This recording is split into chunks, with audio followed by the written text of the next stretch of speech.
Hi everyone, welcome to our channel full blank. நான் உங்கள் சிவம். இன்னைக்கு நம்ம கனாக்கானம் காலங்கள் சீசன் 3யோட எபிசோட் 9லேருந்து 12 வரைக்கும் ரிலீஸ் ஆயிருக்கு. இந்த 4 எபிசோட் பத்தாங்க ரிவ்யூ பண்ண போறோம். அதுக்கு முன்னாடி நம்ம சேனல் பார்க்குற வியூவர்ஸ், நம்ம சேனல் ஃபுல் பிளாங்கா இது வரைக்கும் நீங்க சப்ஸ்கிரைப் பண்ண மறந்துருந்தா மறக்காம சப்ஸ்கிரைப் பண்ணிட்டு பாருங்க. வாங்க ரிவ்யூக்குள்ள போறோம். கனாக்கானம் காலங்கள் சீசன் 3ல எபிசோட் 5ல இருந்து 8 வரைக்கும் என்ன நடந்துச்சு அப்படின்னு பாத்தீங்கன்னா, நம்ம சக்தியும் கார்த்தியும் ரெப் எலெக்ஷனுக்கு நிக்கிறதா டிசைட் பண்ணியிருந்தாங்க.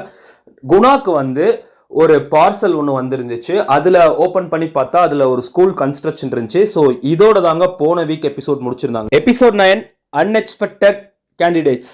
இந்த எபிசோடோட ஸ்டார்டிங்கில் நம்ம குணா சாருக்கு ஒரு ஃபோன் ஒன்று வருதுங்க. யார் பண்ணுறா அப்படின்னு பார்த்தீங்கன்னா நாச்சியப்பன்.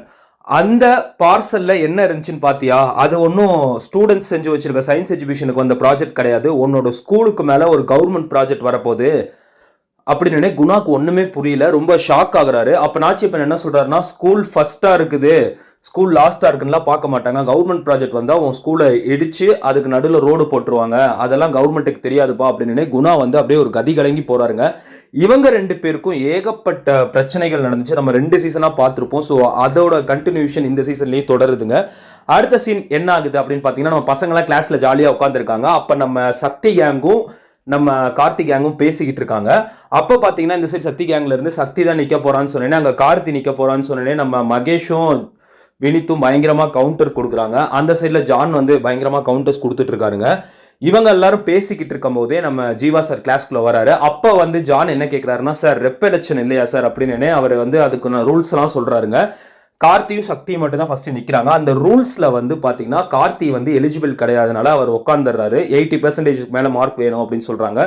ஸோ சக்தி, நிக்கிதா, மகாலட்சுமி, அதுக்கப்புறம் பார்த்தீங்கன்னா யாமினி, இவங்கெல்லாம் வந்து எலெக்ஷனுக்கு நிற்கிறாங்க. இவங்க 4 பேர் தான் எலெக்ஷனுக்கு நிற்கிறாங்க.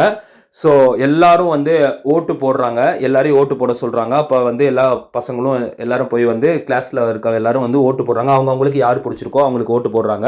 ஸோ அடுத்த சீன் என்ன ஆகுது அப்படின்னு பார்த்தீங்கன்னா, நம்ம மகாலட்சுமியை வந்து காசியோட ஆட்கள் வந்து தேடிக்கிட்டு இருக்காங்க. எல்லாருக்கிட்டையும் யாருக்கும் தெரியல அப்படின்னு சொல்கிறாங்க.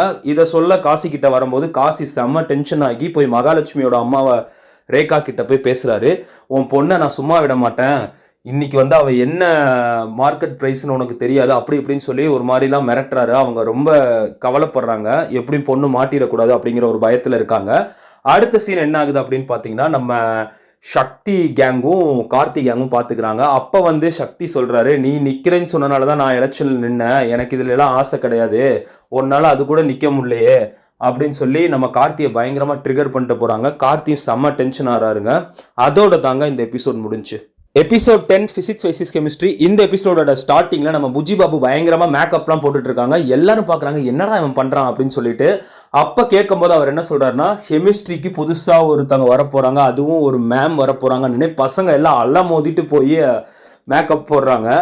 மேக்கப் போட்டேன்னு அப்ப சசிகுமார் வந்து பொட்டு வைக்க சொல்லி வந்து கேட்குறாருங்க. அப்போ பூஜா வந்து வச்சுனே ஒரே டான்ஸ் ஆடி ஒரே பயங்கரமாக அலப்பறை பண்ணுறாருங்க. அப்போ பார்த்தீங்கன்னா கெமிஸ்ட்ரி மேம் உள்ளே வராங்க. அப்போ அவங்க வந்து ஒரு சில கேள்விலாம் கேட்டேனே, புஜி பாபு பதில் சொன்னேனே, உன்னை பார்த்தாலே சந்தேகமாக இருக்குது உட்காரு அப்படின்னே. அப்போ பார்த்தீங்கன்னா ஃபிசிக்ஸ் சார் ஒருத்தர் வராரு. அவர் என்ன சொல்கிறாருன்னா, இது என்னோட பீரியட் தான், நீங்கள் தான் மாறி வந்துட்டீங்க, டைம் டேபிள் செக் பண்ணேன்னு. இல்லை இவங்க பண்ண மாட்டேன்னு சொல்கிறாங்க. அப்போ ஒரு பையன் வந்து பக்கத்து கிளாஸ்லேருந்து சொல்கிறான், மேம் நீங்கள் அங்கே வரணும், இங்கே மாற்றி வந்துட்டீங்கன்னு சொல்லி. அப்போ மலர் மிஸ் கிட்ட வேற அந்த ஃபிசிக்ஸ் சார் பயங்கரமாக திட்டு வாங்குறாரு. ஃபர்ஸ்ட் நாளே இவ்வளோ லேட்டாக போனீங்கன்னா அப்புறம் எப்படி அப்படின்னு சொல்லிட்டு அவர் உள்ளே வந்தேனே பெல் அடிச்சிடுறாங்க. கிளாஸும் முடிஞ்சிருதுங்க.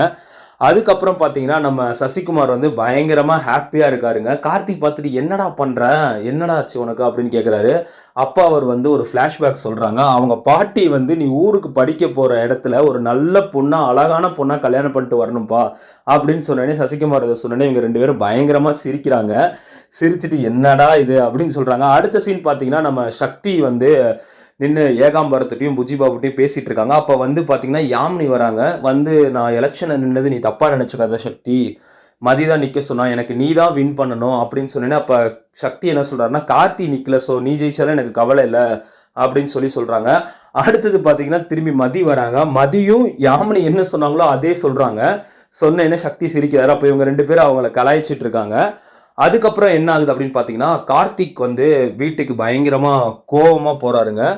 போனேன்னே அவங்க அம்மா கேட்குறாங்க என்னடா ஆச்சு அப்படின்னு. இல்லைம்மா, என்னை எலெக்ஷனில் நிற்கிறதுக்கு எனக்கு எலிஜிபிள் இல்லைன்னு சொல்லிட்டாங்க, அந்த பையன் நிற்கிறானா, அந்த பையன் எதுக்குனாலும் உங்க கூட போட்டிக்கு வரான்னு சொல்லி பயங்கரமாக கான்வர்சேஷன் போகும்போது கார்த்தியோட அப்பா வந்துடுறாரு.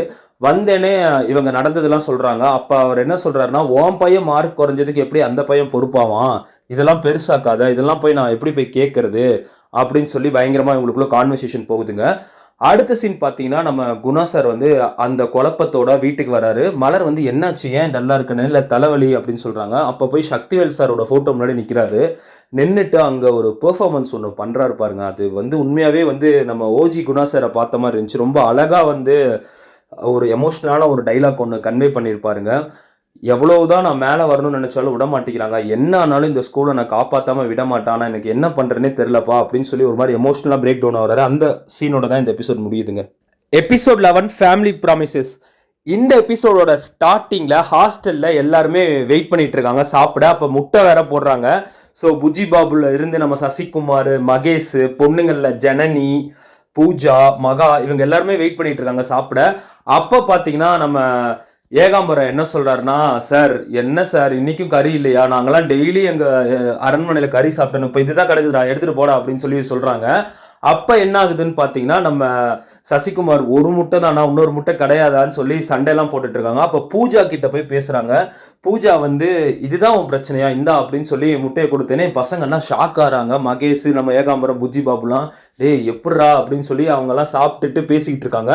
அடுத்த சீன் என்ன ஆகுதுன்னா, ஹாஸ்டலுக்குள்ள வந்து பூஜா, ஜனனி, மகாலாம் போகும்போது பூஜாவோட டிஷர்ட் காணன்னு போய் தேடுறாங்க. அதை கரெக்டாக ஒரு ரூம்ல இருக்க ஒரு பொண்ணை எடுத்திருக்காங்க. அங்கே போய் கண்டுபிடிச்சிட்டு போறாங்க. அப்போ எல்லாம் கேட்குறாங்க, இல்லை அவ தான் அன்னைக்கு நோட் பண்ணா, அவ தான் எடுத்திருப்பா அப்படிங்கிற மாதிரி சொல்றாங்க. அப்ப பாத்தீங்கன்னா யாமினியை வந்து மதி கூப்பிடுறாங்க, என்ன அங்க பண்ணிக்கிட்டு இருக்க, வந்து படு அப்படின்னு சொல்லி ரெண்டு பேர் பேசிக்கிட்டு இருக்கும்போது அப்ப யாமினி என்ன சொல்றாங்கன்னா, நான் கீழே படுத்துக்கிறேன் மதி, நீ மேலே படுத்துக்கோ, இல்லை எனக்கு பயமா இருக்குன்னு அவங்க சொல்றாங்க. இவங்க ரெண்டு பேர் பேசிட்டு இருக்கும்போதே அவங்க பாட்டி வந்துடுறாங்க. பாட்டி வந்தேனே வந்து யாமினி பயந்துடுறாங்க. பயந்துட்டு இல்லை பாட்டி நான் கீழே தான் படுக்கிறேன் அப்படின்னு சொன்னேனே அவங்க சீக்கிரம் படுங்க பேசாம அப்படின்னு சொல்றாங்க. அப்ப என்ன ஆகுதுன்னா, இவங்க ரெண்டு பேரும் சக்தி ஜெயிச்சா நல்லா இருக்கும் அப்படின்னு சொல்லி பேசிட்டு இருக்காங்க. அதோட தான் இந்த சீன் முடியுதுங்க. அடுத்த சீன் பாத்தீங்கன்னா, காசி வந்து ஒருத்தவங்க கூப்பிட்டு எப்படியாவது நீ வந்து ரேகா கிட்ட வந்து எப்படியாவது அது என்ன உண்மைன்னு கண்டுபிடி, அவ பொண்ணு எங்க இருக்கான்னு சொல்லி அந்த ஆள் வந்து போய் ரேகாட்ட கேட்குறாங்க, போட்டு வாங்கலாம் அப்படின்னு சொல்லி பார்க்கும்போது ரேகா வந்து என்ன சொல்றாங்கன்னா, என் பொண்ணுக்கு மட்டும் ஏதாவது ஆச்சுன்னா நான் சும்மா விட மாட்டேன், அவனால கண்டுபிடிக்க முடியலன்னு சொல்லி ஒன்று அனுப்பியிருக்கானா, ஒழுங்கா இங்கிருந்து கிளம்பிடு அப்படின்னு சொல்றாங்க. அடுத்த சீன் பார்த்தீங்கன்னா, நம்ம பிரியா வந்து வீட்டில் ரெடி ஆகிட்டு இருக்காங்க. அப்போ வந்து கீழே வந்து அவங்க அப்பா சொல்றாரு, இன்னைக்காவது சீக்கிரம் ரெடி ஆக மாட்டியானே. அவங்க அம்மாட்ட எனக்கு இந்த கலர் கார்டில் தான் நான் ஸ்கூலுக்கு போவேன், அந்த கார் எடுக்க சொல்லுங்க அப்படின்னு அவங்க அப்பா எடுக்கிறாரு. வந்து இறங்குனே நம்ம ஏகாக்கும் சசிகுமாருக்கு ஒரே ஷாக் ஆயிடுச்சு, என்னடா இந்த பொண்ணு டெய்லி ஒரு காரில் வரா அப்படின்னு சொல்லிட்டு போய் பேசுகிறாங்க. அப்போ அவங்க என்ன சொன்னாங்கன்னா, எங்கள் வீட்டில் நிறைய கார் இருக்குது, நான் டெய்லி ஒரு காரில் வருவேன் அப்படின்னு சொல்லி உடனே அப்போ வந்து நம்ம ஏகாம்பரம் ஷாக் ஆகிறாரு. ஷாக் ஆகிட்டு அவர் ஒரு ஃப்ளாஷ்பேக் சொல்கிறாருங்க. அப்போ பார்த்தீங்கன்னா அவங்க தாத்தா வந்து எல்லா சொத்தையும் குறித்து அழிச்சிருக்காரு போல. அதை சொன்னேன் சசிகுமார், இதெல்லாம் ஒரு ஃப்ளாஷ்பேக் ஆஃப், வாடா நீ என்ன இதெல்லாம் மீட்டு எடுக்க போறியா அப்படின்னு சொல்லி சிரிச்சுட்டு அங்கேருந்து போகிறாங்க. அதோட தான் இந்த எபிசோட் முடியுதுங்க. எபிசோட் 12 சக்தியார் மகா. இந்த எபிசோடோட ஸ்டார்டிங்ல நம்ம ஏகாம்பரம் வந்து பிரியாவை இம்ப்ரெஸ் பண்றதுக்கு ஒரு ஜூஸ் எல்லாம் வாங்கிட்டு வந்து கொடுக்குறாங்க. அங்க எல்லாருமே ஷாக் ஆறாங்க. அப்ப பிரியா வந்து அதை வாங்கி குடிக்கிறாங்க. அப்ப நிக்கிதா என்ன சொல்றாங்கன்னா, ஏன் எங்களுக்கெல்லாம் வெயில் அடிக்கலையா, எங்களுக்கெல்லாம் கிடையாது அப்படின்னு. உங்களுக்கெல்லாம் கிடையாது, பிரியாக்கு இது ஸ்பெஷல் அப்படின்னு சொன்னேனே. அப்ப டக்குன்னு நிக்கிதா மதிகிட்ட சொன்னேனே, மதி செம்ம கடுப்பாயிலே, என்ன பண்ணிக்கிட்டு இருக்க போ அங்கிட்ட அப்படின்னு சொல்லி விரட்டுறாங்க. அப்போ எல்லாம் இவங்கெல்லாம் உட்காந்து சிரிச்சுக்கிட்டு இருக்காங்க. சிரிச்சேனே பார்த்தீங்கன்னா நம்ம ஜீவா சார் வந்து எலெக்ஷன் ரிசல்ட்ஸோட வராருங்க. வந்தேனே பார்த்தீங்கன்னா நம்ம சக்தியும் மகாவும் ஒரே ஓட்டு வாங்கியிருக்காங்க. அப்போ வந்து ரெண்டு பேர்கிட்டையும் கேட்குறாங்க. ரெண்டு பேர் என்ன சொல்கிறாங்கன்னா, சக்தி வந்து மகா இருக்கட்டும்னு சொல்கிறாங்க. மகா வந்து இல்லை சக்தியே வின் பண்ணதாக இருக்கட்டும் அப்படின்னு சொன்னேனே.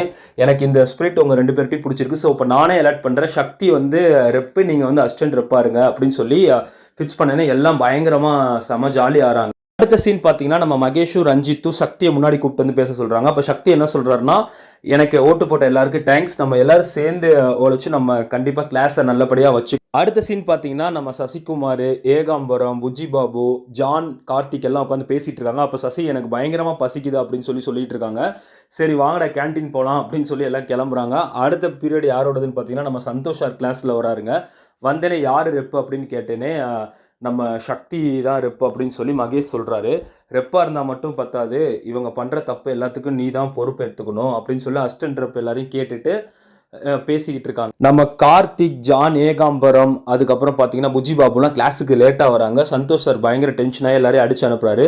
இவங்களுக்கும் அப்புறம் சசிகுமார் வராருங்க. சமோசாவோட எடுத்துகிட்டு வந்தோடனே கிளாஸ் டைமில் உனக்கு சமோசா தான் கேட்குதா அப்படின்னு சொல்லி அடிச்சு நிப்பாட்டுறாங்க. அப்போ வந்து எல்லாரையும் கொஸ்டின் கேட்குறாங்க. கொஸ்டின் கேட்டவங்களுக்குலாம் ஒரு சமோசாவை எடுத்து கொடுக்குறாருங்க.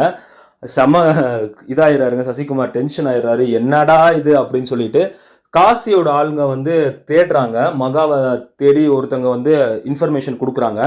அப்போ வந்து அங்கேருந்து அவங்க கிளம்புறாங்க. அங்கேருந்து எப்படி மகாவை கண்டுபிடிக்க போகிறாங்க அப்படிங்கிற ஒரு ட்விஸ்டோட தான் இந்த எபிசோட் முடிஞ்சுதுங்க. Okay, coming back to technical team. நான் இந்த 4 எபிசோட்ஸ்லையுமே வந்து பார்த்தீங்கன்னா நம்ம நிதிஷோட டைரக்ஷன் ரொம்பவே சூப்பராக இருந்துச்சு அப்படின்னு தான் கண்டிப்பாக சொல்லியே ஆகணும். மணி கேரோட ஸ்டோரி இந்த 4 எபிசோட்ஸ்லையுமே வந்து ரொம்ப கிளியராக இருந்துச்சுங்க. ஆதியோட டைலாக், முக்கியமாக வந்து குணா சாருக்கு வந்து கொடுத்த அந்த டைலாக் போர்ஷன்ஸ் வந்து ரொம்பவே சூப்பராக எழுதியிருந்தாரு. அவ்வளோ அழகான ஒரு டைலாக்ஸ் அப்படின்னு சொல்லணும். நம்ம பிரசாந்தோட ஆர்ட் டைரக்ஷன் வந்து ரொம்ப சூப்பராக இருந்துச்சுங்க. எப்பயும் போல் அவங்க டீம் வந்து ரொம்ப சூப்பராக ஒர்க் பண்ணியிருக்காங்க அப்படின்னு சொல்லி ஆகணும். அஜித் ஸ்ரீனிவாசனோட ஃபோட்டோகிராஃபி பற்றி கண்டிப்பாக சொல்லி ஆகணுங்க. ஒரு ஷாட் ஒன்று ரெயினில் வர மாதிரி யாமினிக்கு ஒரு ஷாட் ஒன்று வச்சுருந்தாருங்க. அந்த ஷாட் உண்மையாகவே ரொம்பவே சூப்பராக இருந்துச்சு. அவ்வளோ அழகாக வந்து 2 சீக்வன்ஸையும் அழகாக இது பண்ணியிருப்பாருங்க. எடிட்டர் பிரேம்குமார் 4 எபிசோட்ஸ்க்கும் எந்தெந்த சீன்ஸ் வேணும் ரொம்ப வளவலா கொலவலாம் இல்லாமல் ரொம்பவே பார்த்து அழகாக எடிட் பண்ணியிருக்காரு. அரவிந்தோட மியூசிக் சீசன் எபிசோட்ஸ் வந்து ரொம்பவே அழகாக கொண்டு போயிட்டு இருக்காருங்க. அவரோட மியூசிக் ரொம்பவே சூப்பராக இருக்குது. இந்த 4 எபிசோட்ஸ்க்குமே ஃபுல் பிளாங்கோட ரேட்டிங் எவ்வளோ அப்படின்னு பார்த்தீங்கன்னா 3.25 out of 5. Must watchable 4 episodes இன்னைக்கு ஹாட்ஸ்டாரில் ரிலீஸ் ஆயிருக்குங்க. மிஸ் பண்ணாமல், இதுக்கு முன்னாடி நீங்கள் 8 எபிசோட்ஸ் மிஸ் பண்ணிட்டீங்கன்னா ஹாட்ஸ்டாரில் இருக்க மறக்காமல் பாருங்கள். நம்மளும் ரிவ்யூ சொல்லியிருக்கோம். ஸோ நான் லிங்க்கை டிஸ்கிரிப்ஷனில் போடுறேன் கைஸ். இந்த ரிவ்யூ உங்களுக்கு பிடிச்சிருந்துச்சுன்னா லைக் பண்ணுங்கள், ஷேர் பண்ணுங்கள். மறக்காமல் நம்ம சேனலான ஃபுல் பிளாங்கை சப்ஸ்கிரைப் பண்ணுங்கள். நீங்கள் இந்த 4 எபிசோட் பார்த்துட்டீங்கன்னா உங்களோட கருத்துக்கள் என்னவென்று ஃபுல் பிளாங்க் சேனலில் சொல்லலாம். உங்கள் கருத்துக்கள் இங்கே வரவேற்கப்படுகிறது. Thank you so much guys for your love and support. Stay tuned guys for a next review. Love you all. Bye bye. Cheers.